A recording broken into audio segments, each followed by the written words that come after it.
అదేంటో నాకు ఈ మధ్యలో చికెన్ కర్రీ చేస్తుంటే అస్సలు సెట్ అవ్వట్లేదు. అందుకే నేను ఇంక వదిలేసాను వండననేసి. కర్రీ ఎట్లాగో సెట్ అవ్వట్లేదు కదా అని ఫ్రైడ్ చేద్దాం అనేసి ట్రై చేశాను. అలా ఎందుకైతా ఉంటది? మీకు ఎవరికైనా తెలిస్తే కామెంట్ చేయండి. మీకు కూడా అలా జరిగితే మీరేం చేశారు అనేది. ఇక్కడైతే నేను ఇంకా ఇది ఫ్రై అండ్ పక్కనైతే చారు చేస్తున్నాను. చారు కాంబినేషన్‌లో భలే ఉంటది కదా! మీలో ఎంతమందికి ఇష్టము?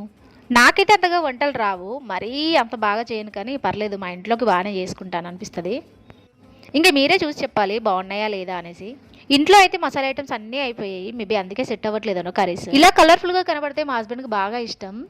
ఇంకా వీడియో తీద్దురా అంటే కర్రీ ఎంత కలర్‌ఫుల్‌గా ఉంది. ఇలానే బాగుంది నిజంగా. వాటర్ ఏయకు అని ఏదైనా ఫ్రై చేయించాడు. నేనేంటంటే ఈ ఫ్రైలు ఏదైనా ఫ్రైలు అసలు చేయను. ఫిష్ ఫ్రై అయినా, చికెన్ ఫ్రై అయినా ఇవేమి చేయను. కర్రీస్ ఉంటే పక్కకు పెట్టేస్తాను. ఇంక అదే తినేసి ఊరుకుంటాం కానీ, ఇంక ఈసారి ట్రై చేద్దాం మనం కూడా యూట్యూబ్‌లో పెట్టడానికి వీలుంటది కదా అనేసి నేను కూడా అన్నీ ట్రై చేస్తా ఉన్నాను. బాగున్నాయా లేదా అనేది కూడా మీరు కామెంట్ చేసి చెప్పండి.